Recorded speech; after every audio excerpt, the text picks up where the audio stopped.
Rate, given the conditions today by both teams, is going to be very significant in how the game plays out. And there we go. The U.S. scrum half. Matialoma has put the ball in, but they've been shunted off the ball. Playing their first game ever on the artificial turf surface.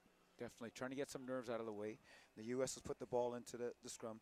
Matialona has moved the ball on. Number 8 is well, maybe the referee as well is suffering for a little bit case of nerves, and he's trying to make his mark on. And he's given a free kick to the Americans because the Argentinians came in early into the scrum. Just to throw the ball up in the air and chase enthusiastically.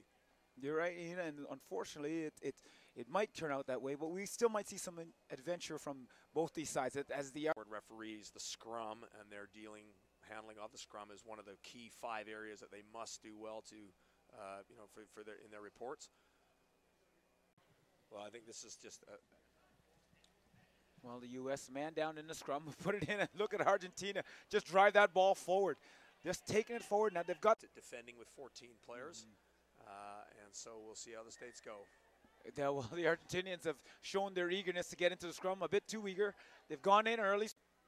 So the U.S. is very giving them some problems, but perhaps looking like Tracy particular might have the footwork to get through, and if he can then offload the ball, see what happens at the scrum, and if the U.S. can protect their own ball.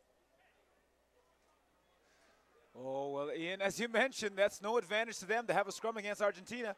This could be, but maybe they can stabilize and do something good with it. Fair call once again, Ian. And as you said, the scrum sometimes is no advantage to the U.S. as even on their ball. Absolutely, leading to a bit of a stop-start affair, which is such a shame because when the ball does get a bit of air, there's been some exciting action.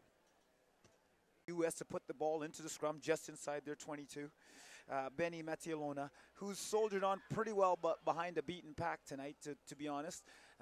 He's they start with very powerful front row, and even when they make changes, just bringing in quality player after quality player.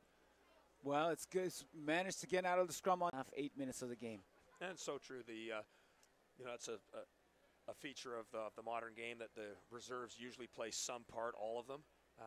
And again, of the afternoon in less than 40 minutes.